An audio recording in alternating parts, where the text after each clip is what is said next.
तो नमस्कार और आदाब। मेरा नाम हैदर अब्बास और आप सभी का स्वागत है मेरे चैनल पे। और जैसा कि आप लोग जानते हैं, मैं आप लोगों को हर बार एजुकेशन के मामले में एक नई इन्फॉर्मेशन देता हूं। तो आज मैं आप लोगों को एजुकेशन सेक्टर के बारे में एक ऐसी इन्फॉर्मेशन देने वाला हूं जो आपके बहुत ज़्यादा काम आने वाली है और आपको इन फ्यूचर क्या करना चाहिए और क्या नहीं करना चाहिए इस पर बहुत ज़्यादा डिपेंडेंट है। और इस वीडियो को देखने के बाद आपको शायद इस बात का एहसास हुआ कि शायद जो आप चयन किसी और की मर्जी से करने जा रहे थे, क्योंकि कई बार ऐसा देखने में आता है कि बच्चे अपनी मर्जी से ना चयन करके दूसरों की मर्जी, यानी मेरा दोस्त क्या कर रहा है, मेरा चाचा क्या कर रहा है, मेरा मामा क्या कर रहा है, इस आधार पर कोर्सेज का चयन कर लेते हैं और उनके बाद उसको काफ़ी ज़्यादा दिक्कतों का सामना करना पड़ता है। तो आज हम बात करने वाले हैं मॉडर्न टाइम के और अमीरों के बीबीए, यानी वो बीबीए जिसने बीए को सब्स्टिट्यूट के तौर पर ले आया है। और बीए के सब्स्टिट्यूट के तौर पर इस वजह से आ गया है क्योंकि ये एक महंगा कोर्स है और इसके बाद लोगों को लगता है कि हम एक एलीट क्लास की एजुकेशन हासिल कर रहे हैं, जबकि लगातार ऐसा देखने में आ रहा है कि बीबीए करने वाले छात्रों में जो बेरोजगारी की मात्रा है वो बीए करने वाले छात्रों से काफ़ी ज़्यादा है। जी हाँ, जो बच्चे बीबीए करके निकल रहे हैं उनके पास नौकरियों के कम अवसर हैं और ज़्यादा फीस भी देनी पड़ती है। आपको बता दो कि बीबीए करने के लिए आपको इंटर पास होना चाहिए, चाहे आप इंटर साइंस लिए हो, मैथ्स लिए हो या आर्ट्स लिए हो। इसमें आपके 50% नंबर होने चाहिए। उसके बाद आप किसी भी बीबीए कॉलेज में एडमिशन ले सकते हैं, जहां बीए की फ़ीस मात्र 5 से 7 हज़ार रुपये और कहीं कहीं पे 2 से 3 हज़ार रुपये ही है, या प्राइवेट अच्छे कॉलेजेस में 10 हज़ार रुपये तक है। वहीं बीबीए इससे काफ़ी ज़्यादा महंगा होता है। बीबीए में आपकी सबसे कम फीस जो होती है वो 30 से 35 हज़ार रुपये और एवरेज फीस जो होती है वो 60 से 70 हज़ार रुपये और कहीं पे 1 लाख रुपये साल की होती है और एडिशनल चार्जेस अलग से। अब बात करते हैं कि इसको करने के बाद आपको फ़ायदा क्या होने वाला है। अगर बात की जाए बीबीए की, तो बीबीए करने के बाद आपको सिर्फ और सिर्फ एक फ़ायदा होने वाला है कि आप एमबीए कर सकते हैं। और आपको बता दो, एमबीए करने के लिए अगर आप चेक करेंगे तो अगर आप एग्ज़ाम दे के निकालना चाहते हैं, जैसे कैट का एग्ज़ाम दे के निकालना चाहते हैं तो अलग बात है।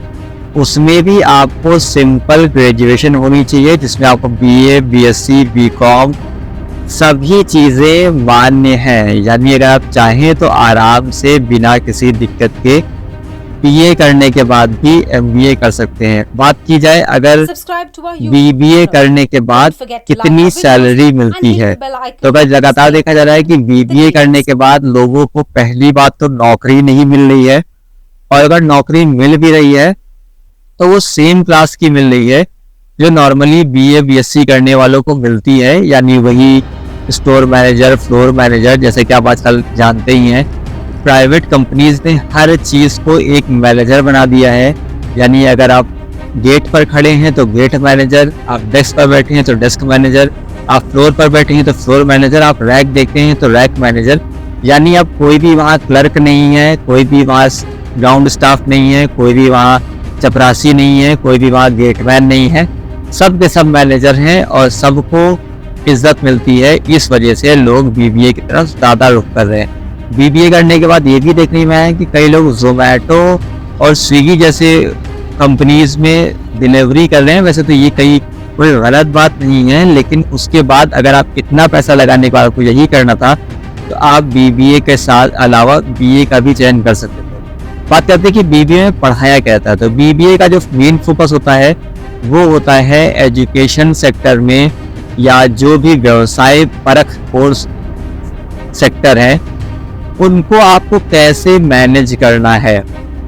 तो अगर मैं ये कहूँ, इस बात को समझाने के लिए शायद मेरे पास इससे अच्छा उदाहरण नहीं आ रहा है कि अगर मैं ये कहूँ कि आपके घर में सिर्फ एक आदमी का खाना बनाना है और आपको अपने घर में microwave, fridge, TV, washing machine और सब कुछ रखना है, जबकि आप उन सब चीज़ों का इस्तेमाल नहीं करेंगे, तो ऑब्वियस सी बात है आप कहेंगे मैं खाना बाहर से ऑर्डर कर लूँगा या मैं टिफिन सर्विस ले लूँगा, इतनी चीज़ें मैं अपने घर में क्यों परचेज करके रखूँ। उसी तरीके से जब आप बीबीए करके निकलते हैं तो आपका एजुकेशन लेवल इतना ज़्यादा हाई नहीं होता है कि आपको मैनेजर की पोस्ट दे दी जाए और मैनेजर के अलावा आपको कोई भी पोस्ट दी जाती है तो वो ऑब्वियस सी बात है आपके स्टैंडर्ड को मीट नहीं करती है।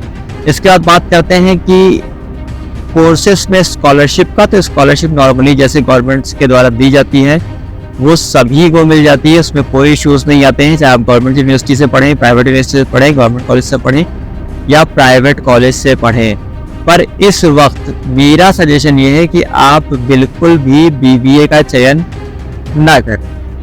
इसके कई कारण हैं। इसका पहला कारण ये है कि बीबीए का चयन करना आपको एक राह पर दौड़ा देता है। यानी अगर बीबीए करते हैं तो बीबीए करने के बाद आपके पास सिर्फ और सिर्फ एक ऑप्शन बचता है, वो ये कि आप सिर्फ और सिर्फ एमबीए करें। इसके उलट अगर आप बीए करते हैं तो बीए करने के बाद आपके पास कई सेक्टर्स खुल जाते हैं, क्योंकि आप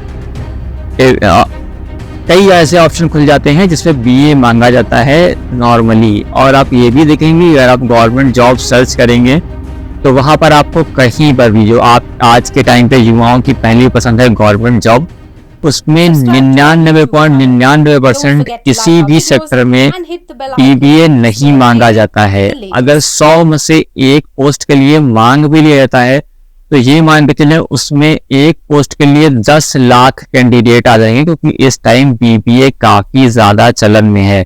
और बीबीए करने के बाद आपको एडमिनिस्ट्रेटिव सर्विसेज जैसे आईएएस पीसीएस करने में भी काफी ज्यादा दिक्कतें आने वाली हैं, क्योंकि उसका बैकग्राउंड, जैसा कि आप लोग जानते हैं कि जो यूपीएससी का एग्जाम पेपर होता है उसमें काफ़ी चीज़ें ऐसी होती हैं जो हिस्ट्री, पॉलिटी और इन सब चीज़ों से संबंधित होती हैं, तो आपको फिर से काफ़ी लंबे प्रोसेस को फॉलो करना पड़ता है। उसके बाद ही आप ऐसे कॉम्पिटिटिव एग्ज़ाम में एंटर कर सकते हैं। तो जहाँ तक मेरा अंदाज़ा है, जहाँ तक मैंने रिसर्च की, मैंने पढ़ा, मैंने जानकारी इकट्ठा की, इस पर मैं काफ़ी लंबे टाइम से वीडियो बनाना चाह रहा था, पर जानकारी कलेक्ट करने में मुझे बहुत टाइम लगा। और आप ये जानकर ताज्जुब करेंगे कि जब मैंने इसके बारे में सर्च करना चालू किया तो सिर्फ ज़्यादातर वेबसाइट्स पर यही इन्फॉर्मेशन थी कि बीबीए इतने साल का है, फला फला जगह होता है और इसकी फ़ीस इतनी है। इसका स्कोप क्या है, इसके बेनिफिट्स क्या हैं, इसके लॉस क्या हैं। हद ये है कि विकीपीडिया जैसी जो वेबसाइट है इस पर नॉर्मली अगर आप एक थर्माकोल का गिलास भी लिख के एंटर कर दें तो उसके भी कम से कम 5-7 पन्नों का पूरा इतिहास रहता है कि थर्माकोल ऐसे बनता था, फिर थर्माकोल ऐसे बना।